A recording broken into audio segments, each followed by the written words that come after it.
Available on PC, PS4 version tested and Xbox One. Before the Storm's opening episode was an underwhelming start for Chloe Price's adventure that relied far too heavily on cheesy, ham-fisted drama to be truly compelling. But it still had potential, setting the foundations for several character arcs I was eager to see unfold. Brave New World brilliantly capitalizes on these, delivering a middle chapter that expands on its cast while exploring themes that turned me into an emotional wreck.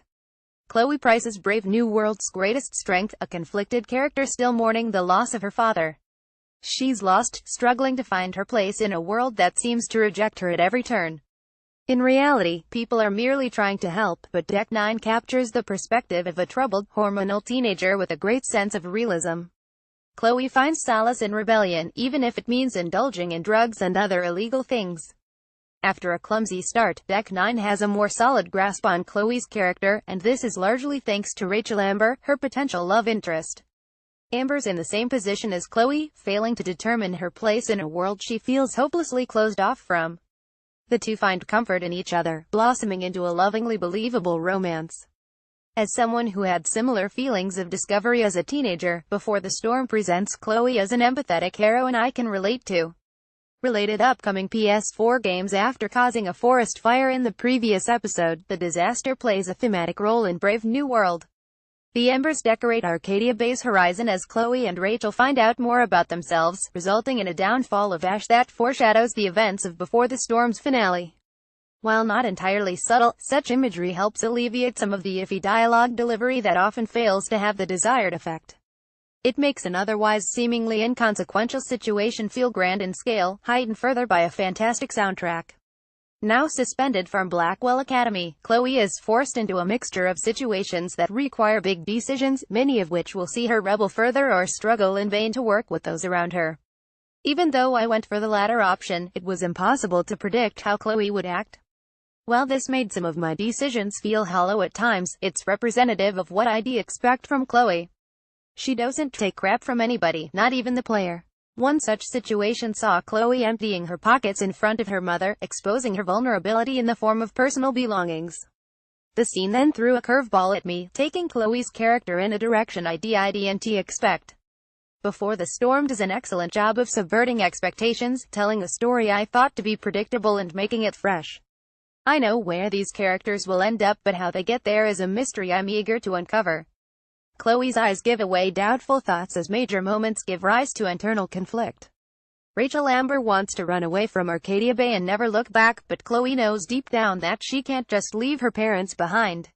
Her frame of mind is irrational, and it feels like she's too scared to put her foot down and make a firm decision.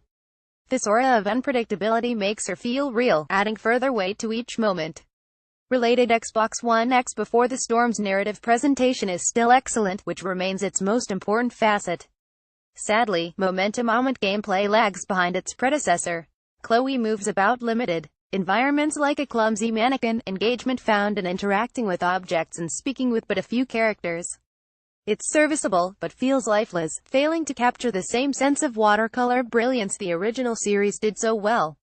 Moments like this make me feel that Before the Storm would be better served as a walking simulator of sorts, with the majority of focus being placed on its evolving storyline. Brave New World's weakest moments are easily found in sections that see you laboring about a small area in search of random objects. It's extending the runtime without contributing anything to Chloe's arc or the world around her.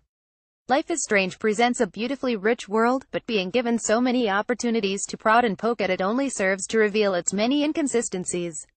Certain textures look horrific while supporting characters look equally as mundane. Before the Storm's general presentation is quite jarring, and failing to find a consistent level of quality means I was never blown away. Luckily, the narrative was always enough to keep me engrossed. Related Assassin's Creed Origins review. Before the Storm's handling of LGBT themes is something worthy of praise. Chloe and Rachel clearly love each other, and those feelings are showcased through some purposefully clumsy small talk and player decisions that hammer home how much I came to care for both of them. Deck 9 Studios should be applauded for this, and not being afraid to show how heartfelt relationships can be, regardless of gender. Verdict: Brave New World is an excellent middle chapter in Deck 9 Studios' trio of episodes.